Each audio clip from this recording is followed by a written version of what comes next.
Swahili ndenge tracasserie eza na nzela biso ba Swahili tokomi komona pasi na Kinshasa lokola toza ba Congolais te. Congo eza biso nyonso bakomi komona ba Swahili bakomi banyama na nzela soki surtout na magasin na rond-point Ngaba na Matete soki bamoni ka kombo kaka Muswahili lingana na wezo tenga makaka bakangio eloko baokanga oto ebitina te okomona lisusu baebisio mauvais déplacement soko osali mouvement mwa moke balobi mauvais déplacement na toyebitina na yango te surtout delvo baokanga biso fort toyebi tosala nini Kinshasa oyo biso toza bakongolais te nde totuna président na biso président Antoine Tshisekedi toza bakongolais te nde biso tooloba mpona lisusu na compléter makambo ya embouteillage na nzela ekufi moya koleka eza te soki mbula ebeti tokomi lokola toza na fleuve kufi tokei zando lisusu zando nde koloba te kufi yango nyonso soki mbula ka ebeti moya koleka eza te banzela ekufi kaka partout nzela ekufi partout nzela ekufi mais boulevard du 30 juin autre non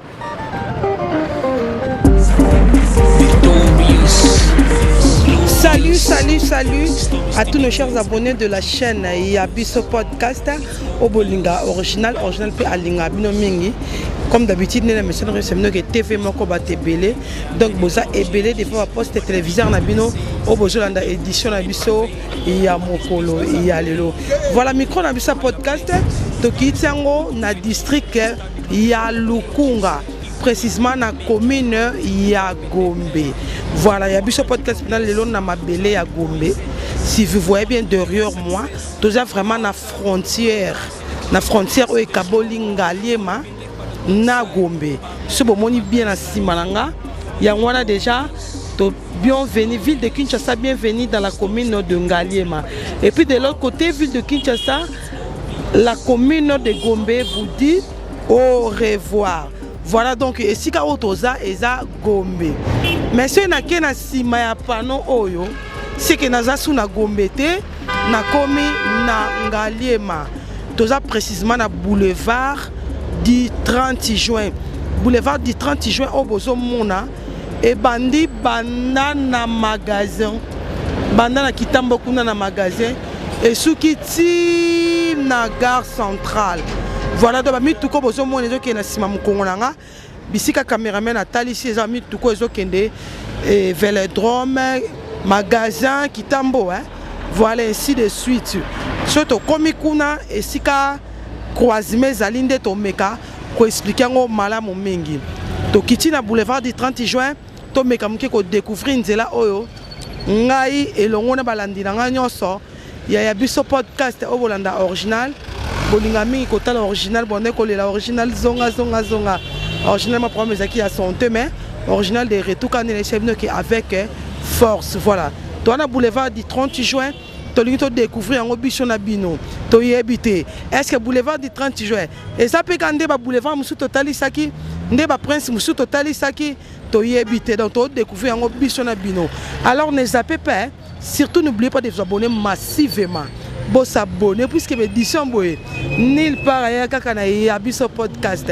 Voilà na kota bongo te 5 na pesa baba dans la linga mingi comme d'hab les trio na saluer bino en passant et puis na sima caméra na zana yemo mona mukina bangengela e babi Jordan te ozo sala ki original ma bien na bilili mo ba jolibilité kitoko pe elengi. Merci beaucoup. Wana to sala moi pas mukie to meka mukie ko solo na ba mota bangonde bayebi nzela malamu bayebisa biso nzela na bango oyo eza modèle nini. Bonjour papa. Bonjour maman. Papa kombo nani?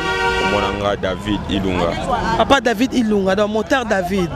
Papa David mais quand muki robetela biso moi li solo par rapport à boulevard na bino bozo tambola du jour au jour au mécano ko yebisa biso n'habite SCP koto na boulevard du 30 juin parce que déjà dans la ville n'habite c'est mo ba difficulté pesali to ndengeni. Bon, tout tambola na biso bien, makamyo so ke bien. Quelle que soit ba difficulté toujours kota nango mais toujours ça la sorte que makambo ile kanango bien. batracasserie eza nango mwa moke moke mais tosala kaka mais makambo nyonso etambola nango normal. Mais par rapport à nzela na bino mbambouteillage bamabulu nesi banzela mosusu awa bomona yango te? Bon, nzela eza na sens unique. Il arrive des fois moi embouteillage ekosala mais depuis batie sens unique embouteillage eza pena ya grave pena te makambo nyonso eleka nango normal embouteillage pena grave te. Ah bon, moi autorisé na mon sens unique. Oui, sens unique balongolaki yango mais parce que bazongisi yango depuis bazongisi yango embouteillage pena te. Alors là on y est cause à embouteillage on sait pas mabulu to be compréhension ya ba chauffeur. Bon, embouteillage mboka oyo des fois ba place mosusu les autres causés par ba mabulu des fois il y a ba incompréhension ba chauffeur mais mingi il y a ba incompréhension ba chauffeur des autres causés ba makambo ya embouteillage à Congo. Ok, vite, je sais pas si moi conseil les alliés au coopération na bino ba chauffeur na bandeko na bino par rapport à ba compréhension et créer ba embouteillage.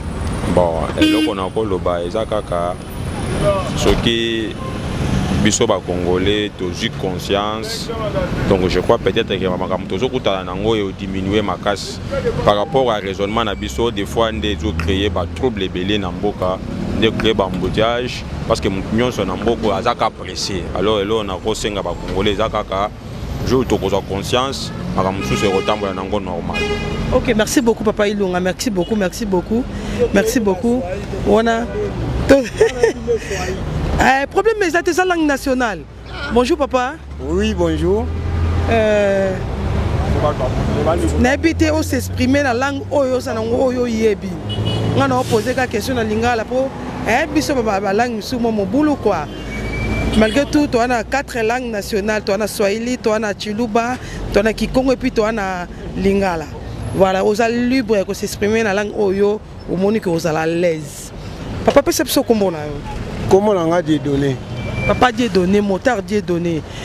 Mais comment on peut hôtel Sabalandine, partout dans le monde, par rapport à Nzela Nabino, au boulevard du 30 juin, n'habite sur moi difficulté beaucoup de marango, au meki ko s'exprimer dans la langue Oyo yebi.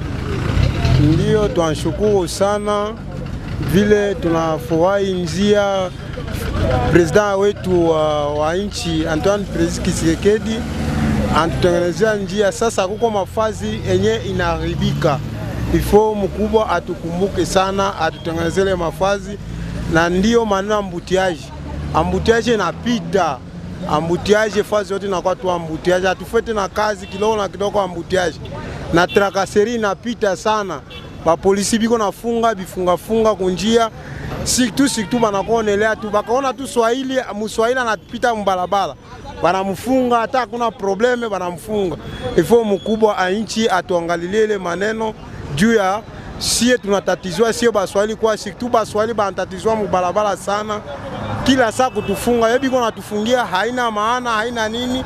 Oh mauvaise déplacement atuile mauvaise déplacement kunjia natoka wapi na tunapenda kusemea batutengenezee njia tutumike kimya, tunapenda amani tukue kimya ndio lazima. Mama nangaye Baswahili bazabi boya ko interpréter makambo na okika mukie mo batakaseri ya basoda na nzela voilà donc mais et puis si passe Baswahili bon mais ka mukie ko traduire na commentaire et ça la bien makase na comprendre en tout cas montant na biso apesinga pour ça quoi apprendre Swahili donc et ça linga bien quoi moi sentiment mais na yo ki nyonso te pour comprendre car je crois que Swahili nyonso zo la nanga partout expliquer de kono bovandine pembeni ou à comprendre makambo de quoi lobite je sais pas au traduire on a lingala te pour na moi compréhension ezala na bande ko misusu okoka na ko meka voilà meka ta muke eloko na lobby na lobby pona biso Baswahili ndenge trakasserie eza na nzela biso Baswahili tokomi komona pasi na Kinshasa o lokola toza ba congolais te.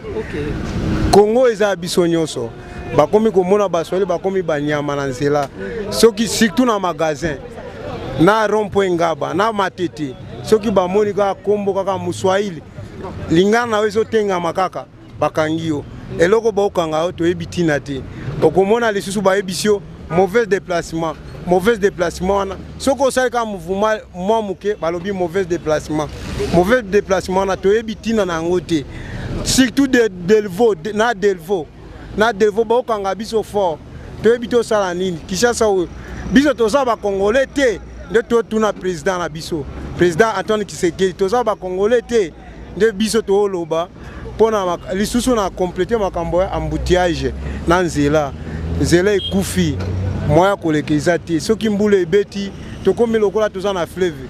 OK. Président na biso a lukela biso moyen moko na bakambi bazana azana bango babongisa biso nzela nde sukanga makambo wana. Nzela ekufi na niveau nini? Kana boulevard du 30 juin oyo na niveau nini? Bien na banzela misusu. Tokoti awa kana na ville mobimba awa na bobenga nini? Palais de la Nation. Ah, voilà. Avenue wana ekufi tokei zando lisusu zando nde kolobati zando nde kolobati ekufi nyango nyonso soki mbula ka ebeti moya kolekeza te banzela ekufi kaka partout nzela ekufi partout nzela ekufi. Mais boulevard du 30 juin au la gare centrale ça va. Boulevard yango eza bien ka boulevard nde eza bien ba avenue eza mabe. OK. Siko nini yango koloba par rapport à banzelo ekufi wana et puis na bambouteillage pour na bambouteillage. Tolobi pour na makambo embouteillage président na biso atelelanga biso makambo embouteillage. Embouteillage eleki makasi. Biso bato ya moto nde balobaka totiaka embouteillage. Soki biso toza te embouteillage ezalaka te nde toloba depuis Kinshasa oyo bandi embouteillage ezalaka na Kinshasa te. Balukela biso moyen moko ya kosilisa embouteillage. Embouteillage eleki makasi. Moi kosala musala eza te nde makambo na oloba wana il faut balukela biso moyen moko balukela biso moyen ya kosilisa embouteillage. OK, merci beaucoup papa. Merci beaucoup les grands motards. Après si on pose à prendre Swahili en tout cas je vous promets mes fans kalaming te noyo betango. Pendant que yekola déjà. Non que yekola. Non yebango vraiment. Moi ni aïb singa bifo na apprendre Swahili. Voilà donc. Non yebango. Non so nyolo comme sous to betango. Vraiment là ça moi déplacement moi ya mukie. Moi geste mon pene ya mukie à quelque part. Pour bon na bolanda vraiment bien na zotika déjà commune ya Gombe. Na kota siko na commune ya Ngaliema. Donc moi 3 pas 4 pas ndé naza awa donc china yeboye na komi awa naza lisusu na Gombe te na komi na Ngaliema. En tout cas édition na biso mukola lelo ça na Ngaliema te et na Ngaliema te mais le roi naza juste na frontière yango na sali moi recul muke na Ngaliema. Siko nazo zonga nanga na commune ya Gombe. Donc c'est-à-dire parce na komi awa na komi déjà na Ngaliema. Naza sou na Gombe te. Voilà donc chose qui comme ba code ne c'est pas plus de 243 plus de 244. C'est que na komi déjà na code mususu. Voilà ben ce qu'on nazo zonga nanga dans la commune de Gombe parce que édition na bisham kola lelo et ça basé na commune ya Gombe. Donc boulevard du 30 juin et si que bandeli na commune ya Gombe na frontière au bozo mona. Et puis keti na gare centrale kuna et puis nazo pousse na moi poto mekamuke ko expliquer balandi na biso nyonso obo mesana ko landa nga wabino original na ya biso podcast to pousse na moi muke na croisement oyo na se saute mouton pour que to meka ko expliquer ngambo eke wapi comme d'habitude kaka ndenge yango ejalaka. Merci beaucoup.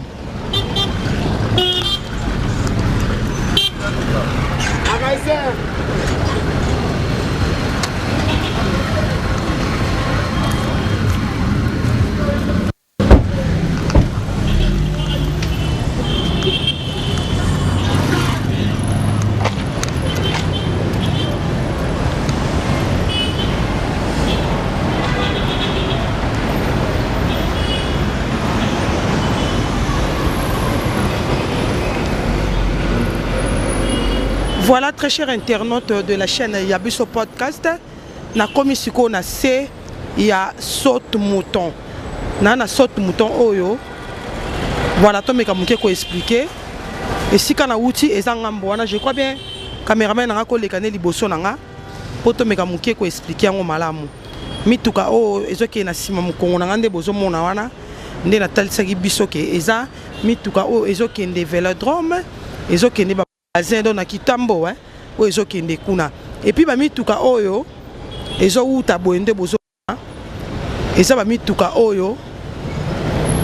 Nde bozo mona ezo kende wana eza ba mituka o ezo kende na justice et que na palais de la nation et que na ngaliema santerre ba mituka nyonso bomona ekende kuna et puis ce tozong si caméra na biso ngambu o bozo mona et que na ba régie des okuna ti na ba gare centrale voilà donc mituka ezo kende kuna bozo mona et puis de l'autre côté eza mituka ezo kende na ba rond presse africaine et qu'il y a un haut commandement et qu'il y a un haute cour militaire voilà donc nanzela wana tozo moto na biso à partir à la place Nazali totambola boulevard du 30 juin ti et si kayango esuki na gare centrale to mekamke ko découvrir boulevard du 30 juin.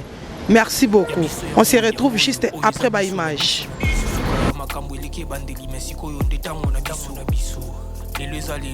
La moto Tobanjo Kende toujours dans le boulevard du 30 juin Kende si et ceux qui na gare centrale voilà donc non vous mon ndenge ville c'est vraiment kitoko makasi to mesana ko talisa ba biloko mabe to talisa ba salité to talisa ba nini. Mais voilà, si on est dans le boulevard du 30 juin, je crois que on a bien ngambu na ngambu ndengeza. Ils ont vraiment kitoko. Ils ont la compagnie Ebele, Prince des Arts. Déjà jusqu'ici ça va, tous autres tambola. Ma compagnie est tellement Ebele. Donc moi écoute tout bando tanga ba kombo na ngonyo so ezate. Voilà donc ils ont vraiment ébélé. L'ambassade ils ont ébélé.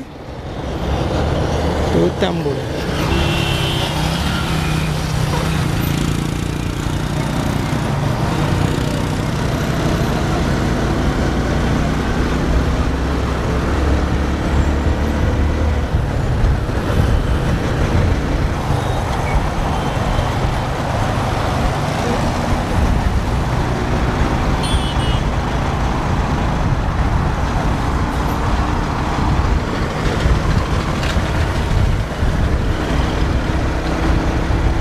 Au Air Congo.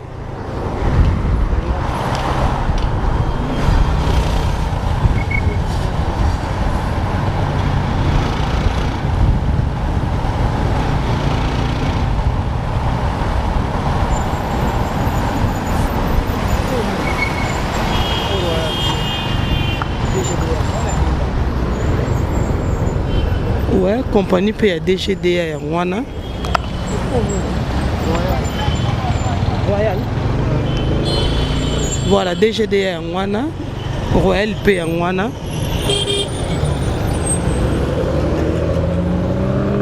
Voilà, toujours dans le boulevard du 30 juin.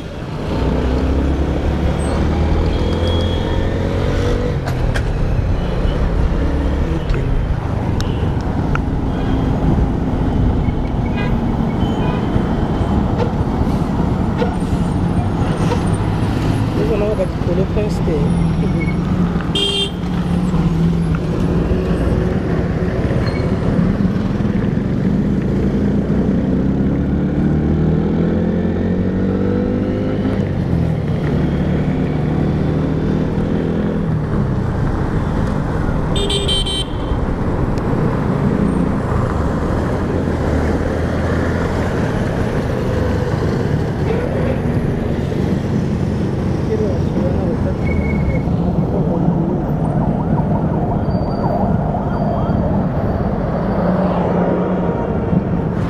Machine à saute mouton, il y a 24. Hein.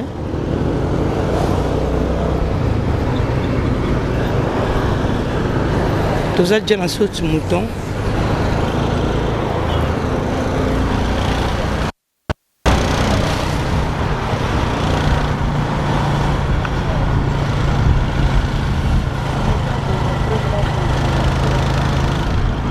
Ouais, donc sauti mouton yango tokomi likolo ya 24. Yango wana direction 24. Toleki yango déjà. Tokomoki jusqu'au vers cimetière ya Gombe. Tozoki déjà.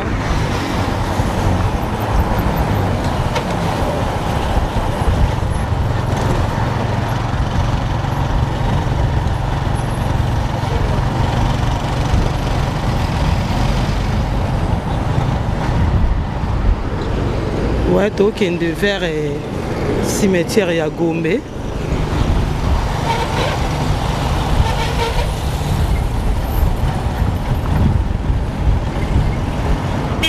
Voilà, je crois bien au cimetière à Gombe Yangwana. Cimetière Yangwana. Cimetière à Gombe Yangwana bozomona. Ici que bakunda ba grand maître Franco Luambo qui a dit paix à son âme. Bate belé bazawana donc voilà cimetière à Gombe Yangwana. De l'équipe déjà toujours na boulevard du 30 juin.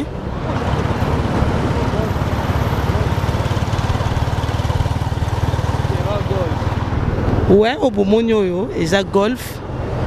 Voilà, golf Yangwana. Yonde et Kangamina, cimetière et à Gombe.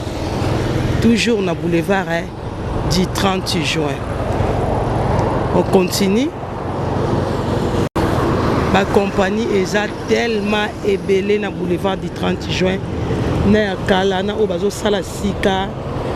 Voilà donc. Il y a Kalana au bazo sala. Tozoko bakaka.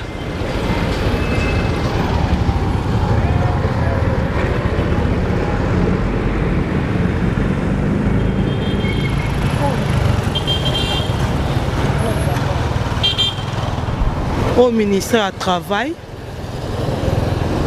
Ministère à travail Yangwana. Voilà. Ministère à travail Yangwana.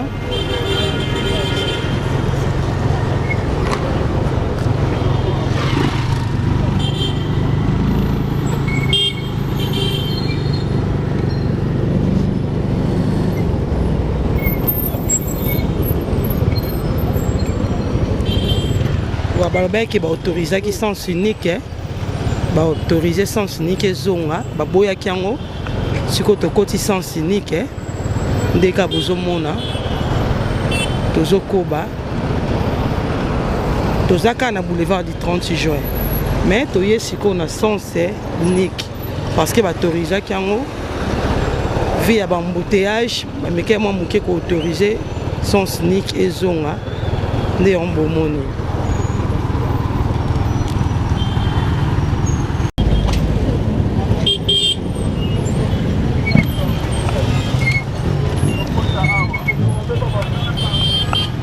Tobimi na sens unique, tozongi ce qu'on a sens normal. Tozongi na position na biso tozaki na ngoya liboso. Kande bino mo boke mona.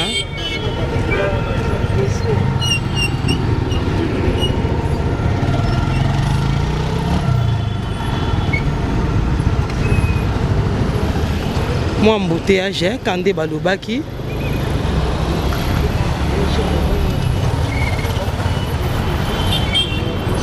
Voilà, tout l'équipe a DGM, de commission de la direction générale, il y a Régie des eaux, quand des besoins monana, Régie des eaux en je crois qu'il la fois passé aux Akiwana, on a accepté nos mamans, on a wamima, bah c'est ma écoute qui tourne à rater, si le écoute à rakaka, voilà, tout l'équipe Régie des eaux déjà, na Prince à Willery, à mon besoin monana, Willery à Moyo. Toujours les camos déjà. Tout l'équipe déjà Willery. Voilà, toujours continuer.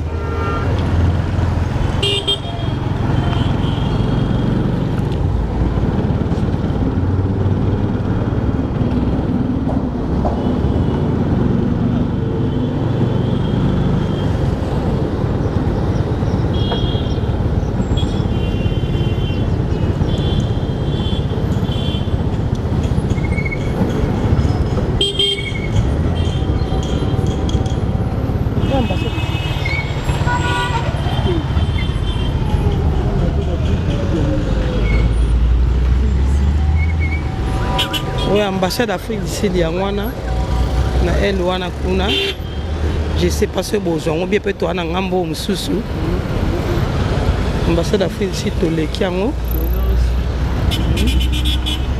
Sonance pe Yangwana toleki yango en tout cas ça moi pas si penza oui ça va supermarché na biso kin marché yango yo moi ba supermarché ba ça la biso il y a bien oui je peux ça biso moi biloko rolia voilà supermarché yango na ba kin marché toleki tozoko bakaka Sonance yango yo voilà Sonance Yangwana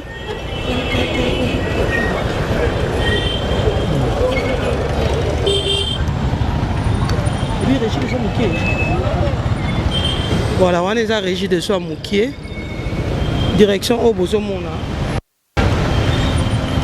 Oh, on est à direction Ketine, à Grand Marché. Voilà, Régie de Soi Moukier en haut.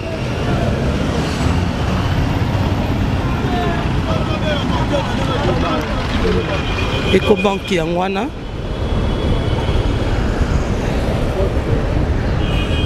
Et puis poste, tu comme une poste yango yo, bisika mon papa d'amour, paix à son âme, papa Ngimbilo la Jérôme, Azago Sala yango yo, grande poste yango yo. Voilà. En tout cas molimo papa nangepi manakimia, baboko la biso vraiment malamu na musalaka ya poste oyo. Voilà, et puis toujours continuer.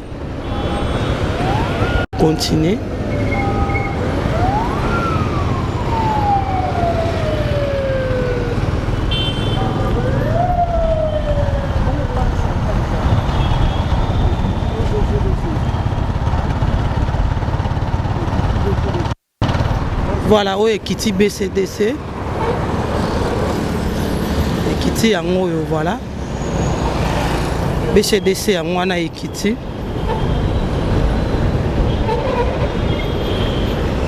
Toujours les carons déjà.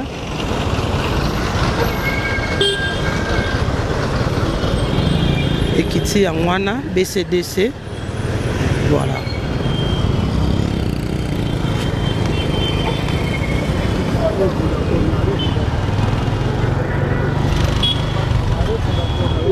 Oui, oh, vous avez un arrêt Vodacom Yangwana.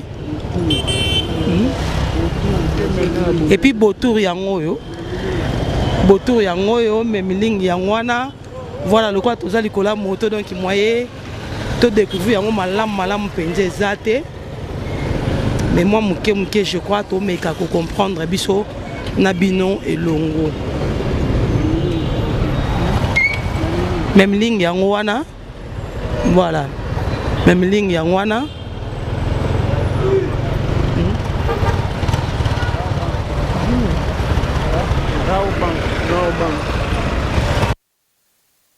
Ok, puis Rao Bank Yangoyo.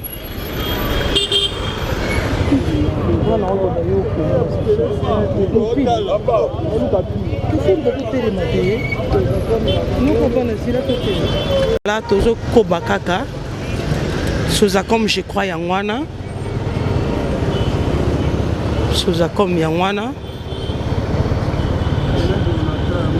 Et puis, building ya Onatra. Yangoyo. Et si papa Koulout Nangambelo la Salaki. Et Azaki n'a pas tant moko à diriger qui awa. Azaki directeur awa. Na Onatra. Voilà, building yango bozomona. Building yangoyo. Onatra yangwana. Onatra yangwana. Building. Papa Goutumbelo le paix à son âme. Voilà, et puis na ngambo to na seni. Yangwana bozomona. Seni yangwana, commission électorale nationale indépendante. Voilà. Yangwana seni. Et puis liboso na biso kuna toza na gare centrale. Voilà, enfin to komi. Je crois bien que découvrir boulevard du 30 juin. Et si que Bandeli na Gombe. Et puis Esika Yango et Soukeli awa na gare centrale. Je crois bien yango bozomona. Yango na gare centrale na biso. Voilà.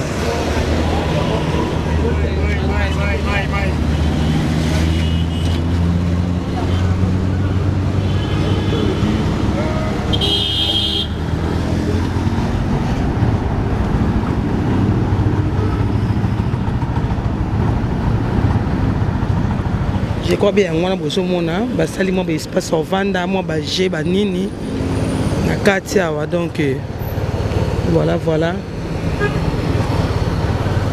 c'est très bien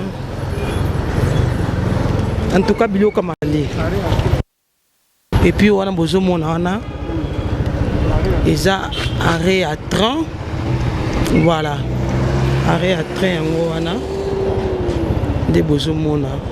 Voilà, et puis surtout na kati, je crois bien naka mokolo musu na saila rabino découverte na kati ya gare centrale to mona yi ba train voilà mais l'autre ça vraiment kunaté l'autre ça vraiment kunaté ozo mona Béatrice ya ngwana na ngambo voilà njela o ekeboye eke poids lourd voilà ce que keboeti OK na poids lourd mais to expliquer bien je crois ce to kiti parce que biso na moto na biso tosuki awa merci beaucoup. Voilà très chers internautes de la chaîne ya biso podcast quand na ebino tous na découverte ya boulevard du 30 juin. Je crois bien au bozo mona oyo en gare centrale yangwana mais kuna pena to zate posi na leka déjà wana gare centrale yangwana quand bozo mona wana do yango wana.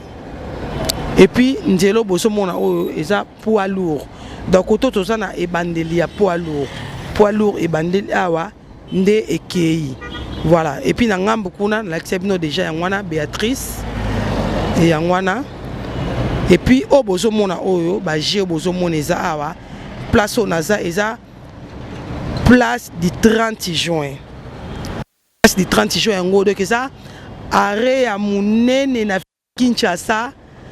Mutu nyonso soza a besoin de transport au niveau qui est partout dans la ville de Kinshasa awa transport ezako zanga te transport ngo oyo luka okuta ngo awa na place du 30 juin obozo mona komi boye kala ezaka wenza bikeko ezaki awa et puis wenza bikeko fa na tango ya papa na biso papa Kabila le fils Joseph Kabila Azaki, ancien président de la République démocratique du Congo, Yende a commisaki et Sika Oyo, a salaki moi j'ai de mots place. Je crois bien bateau bayebi, a saki moi j'ai de mots awa. Et puis Nathan Oyo on a des commissaires. Mais ils ont l'état, ils ont privé. En tout cas, mon collègue n'a autant a vraiment combo na été pour ne pas et ça la qui bat dégâts quoi. Voilà, donc les abattus sous à ne l'euro numéro en privé, il y a Mélamine mais et l'euro n'a écouté la game bongo n'a cessé. Voilà, donc ici KO, moi histoire yangwana, place du 30 juin, au bozo mona au bateau bayebi, mais et comment Wenzabike comme G2 et puis et commis ne bozo mona et abat bayara awa son ngomata ba G quand une foire internationale les ali na fikine kuna ndepe awa ezali moi si permet la moi loko ya mali ya roulia moi loko voilà ezali donc toujours contourner to la biso bisika oyo boulevard du 30 Suki boulevard du 30 juin et Suki na sima il y a site oyo bozo mona site touristique oyo boulevard du 30 juin et Suki na sima nango. Voilà, on continue toujours.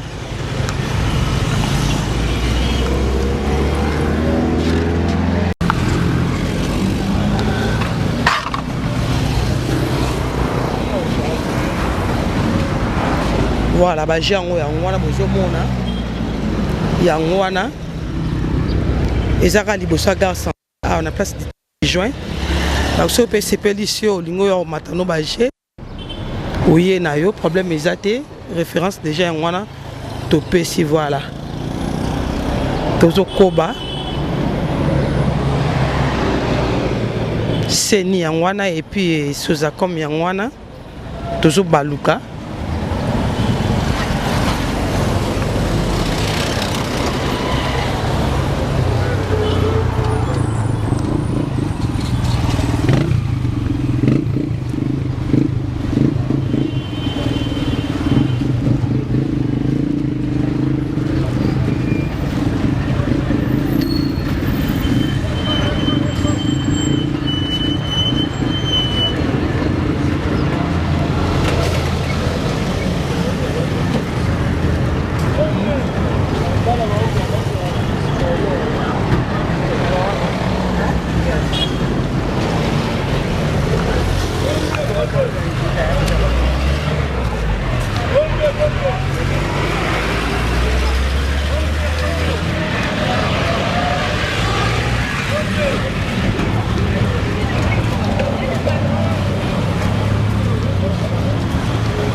Ouais, nzela bozo mona wana nanga mbwana sika Jordan talisi caméra eza nzela oyo eketi na beach kuna beach ngobila soko kiti kuna ndoke na beach et puis katima yoke na ngambo ya Brazzaville. Merci.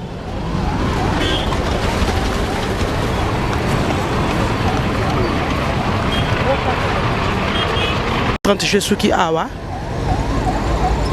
ndega to baki banda ti na magasin kuna esika boulevard du 30 juillet bandi et puis suka nango awa bisika o bozomona eza esika au boulevard du 30 juin et suki. Merci beaucoup wana to ke na ngambo wana to meka pe ko sola mo mukie na ba motard parce que to lobela nzela ezande ba chauffeur a mituka ba chauffeur a moto voilà ba onde ba ko expliquer biso malambo nzela par rapport à biso ba piéton. Merci beaucoup wana to kata na biso ngambo.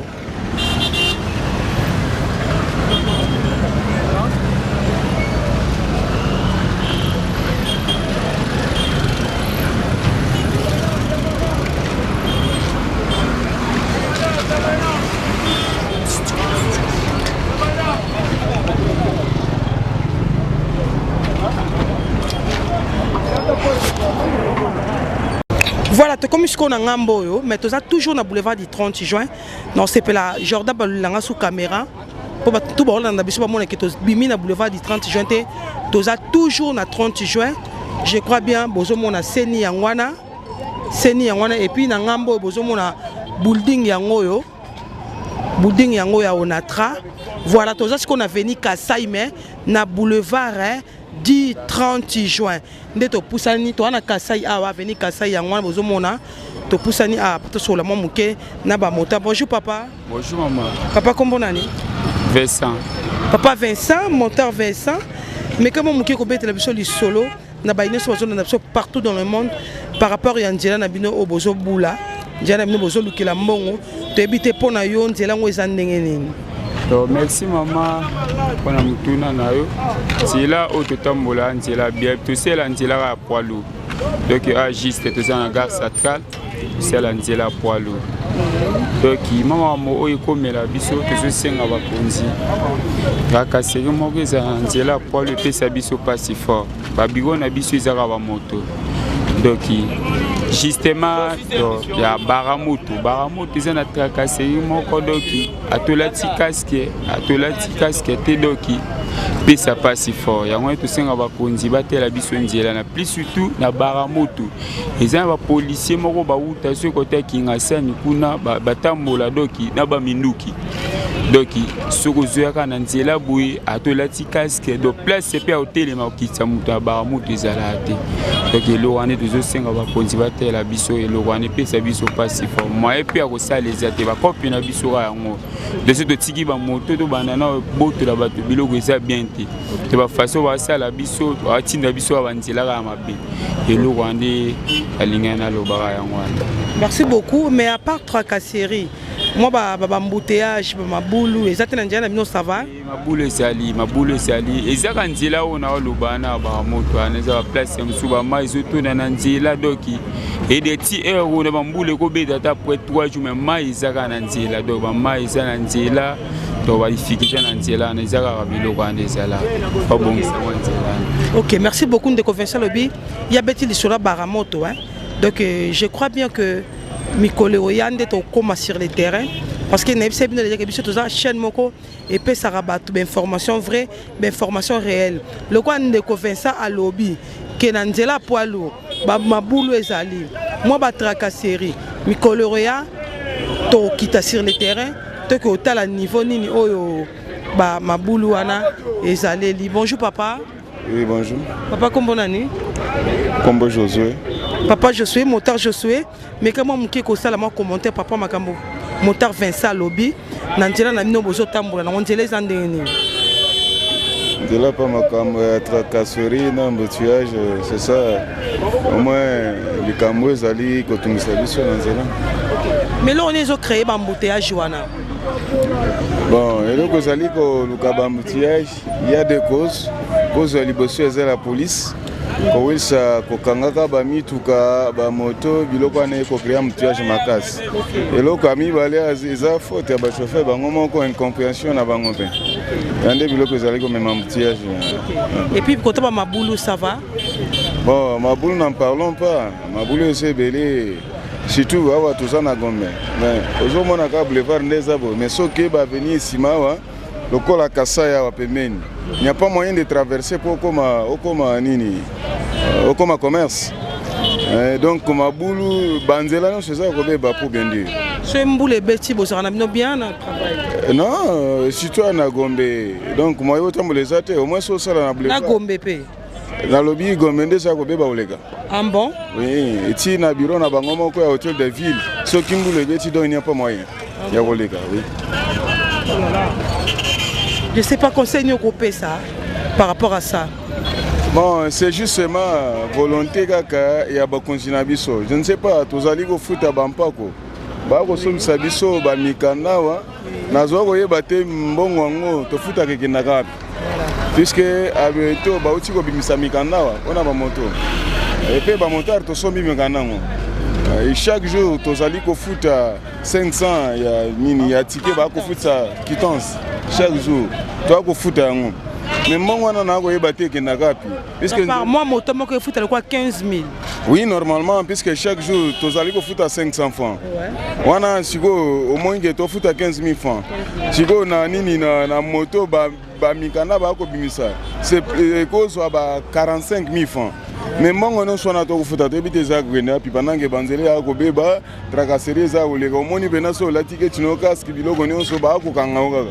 Tine zate eza pona nini toyebite so komika na bureau obimisi mikanda biloko nyonso yo ko futaka mbongo na bango non ndoto wako yebate eza pona ni wana siko nini ngo ko loba penza na bato nyonso bazolanda biso à propos makambo to bato nga na kolobela zaka bakonzi na biso po bato wana bato batindi bango eza ministère ya transport je peux dire na la police eza ministère ya intérieur bango ne bato bako tumisa biso mingi bako revoir makambo wana biso toyebi penza que soki l'état abimisi mikanda il y a un temps bapesaka bato basoma mikanda après ce temps là ezalaka na moment où bako benga recouvrement forcé babimisaka bato après quoi eza tango eleki esili mais lokola eza na bandeko bazokanga kanga abimisi mikanda apesi zomona bapesi mikanda azana yango azana quittance mais bakangi ye cause eza nini toyebi te tokendeka na bureau soko mino na bureau kuna okuta pe la police azakuna wa ko soutenir bango pe ya futi mongo po moto ebima na makambo nyonso wana il faut l'état à s'organiser, l'état est responsable biso tozobika l'état ne mto ako gouverner biso mais tango l'état ye moko akoti na mobulu akopesa mobulu omonga epesa penza bien te na yango ne tokosenga na bakonzi bayeba na ko s'organiser na makambo wana ba s'organiser en deuxième position ba bongisa biso banzela po to akofuta mpako na makambo nyonso wana ba bongisa biso banzela. OK, merci beaucoup, bonjour papa. Ouais, bonjour madame. Papa kombo nani? Kombo Salem Mbala. Papa Salem Mbala, yo peut-être un motard non? Merci beaucoup, mais quand ça mon commentaire par rapport à Makambo papa Ocholoba. En tout cas, il y a Oloba Mingezati. Ndeko vraiment éclaircir dossier Nengezaleli par rapport à tracasserie le Lenge Nengezotambola.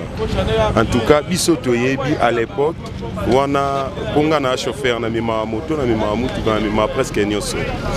Ezaki soki besi moko boy elingi ebima ba connaissait bino avant que basani balancer bamakam na bango wana mais réalité tomo vika lelo eza différent par rapport bakobimisa mikanda lelo ka bato mikanda baseni babimi na balabala oza nango te elobela bango elo moko te okoza na casque okoza na sapato okoza na biloko no tout complet ndenge ka ndeko toloba mais bakoluka basani bamema yo kaka juste na bureau po balia mbongo exe mbongo wana bazolia eza na va normal balia bino pe ba combien normalement net bamandi na bango basenga ba 100 000 so te kuna amandi 100 000 francs to ebite 100 000 yango ekotaka vraiment na solo na kesa l'état to ke na ba poche na bango en plus c'est là mo wana ina bakisa eza par rapport ya ville ya Gombe to ebite non moto eza interdit kokota na ville ya Gombe mais eza na ba parti mususu o eza babengi yango na kombo ya association eza na ba association o ebimi ebele presque bango nde bazoautoriser ya osani ya obula moto na ville. Est-ce que bapesa bino raison pourquoi balinga te moto kota na ville? Bon, moto apekisa yango depuis l'époque ya gouverneur Kimuta. Okay. Ouais, Kimuta nde mutu asala pena ke moto na ville ekota lisusu te. Apesa bino raison te parce que ça moyen de transport. Raison o bapekisa moto na ville. Bon, ezalaki ke par rapport lolenge ndenge ba moto eyaki na vent o eyaki ya koboma batu kobuka na trop de accident en plus na ba petit on ne ba botola batu wa biloko wana. Ndi ba mona ke eza vraiment elo mo boy très dangereux na pays. Ndi mwana ba boyaki moto sani et circuler na ville ya Gombe. Okay. Mais le comment le contraire na ba konzi ebele bayebi bango moko bayebi bazana ba petit na bango obata ba société banine ba association ebini tellement ebele ya ba gilet bazali ezape bon ezape na ba soda o ba obula na moto ex eza permis bu soda bula na moto bazé belé bazé vraiment ebele ex ba service wana ya kolandela ba biloko tu wana ezalaka te na mboka oyo souci na biso eza balongwela biso tracasserie na balabala eleki trop baye banani o bakota na balabala asa musala nani o bakota te asa musala po ezokipe te bakozwa bapeti moko bosongolo pakala babimisi bango na balabala bokekanga bamoto moto yango bimisi na balabala de ayebi ata kotanga te de deux ayebi ata lolenge akosala musala na ye te okobimisa mikanda nyonso c'est-à-dire aza formé na yango te makesala formé na yango te omoni neti oyo eza mikanda ya moto omoni oyo eza mikanda na songi na moto oyo nyonso to omoni yango omoni oyo eza nasalisaki photocopie oyo eza d'origine nango natambo na photocopie me baboyi balobi ke oyo te d'origine nango yango omoni oyo eza ya maison communale ya Gombe yango parce que biso bula moto na ville biso bato association te mais to donc avec esprit na biso nde to bula moto na Gombe donc so pourquoi na faut pour bakangi yo na nga soda te na nga mutu te mais avec esprit pourquoi na côté esprit ya bula moto na Gombe parce que moto na Gombe est interdit mais non on a comment misusu ba ko bula biso to bula te donc mboka eza ba bazo boule on comprend bien c'est ça batu na bango. Bon, la majorité ya bato babula la moto na ville à Kinshasa na kati ya commune à Gombe. La majorité baza bato ba association. Plupart pe ba soda pe baza na kati belé. Ba soda pe baza belé. Autant andimia boula c'est que ya tiki na musala l'état andimia boula na e. Wana nga na ebité mais ba tinda ba service o ezaki basa musala ndenge sengeli. Basa pena musala lolenge sengeli.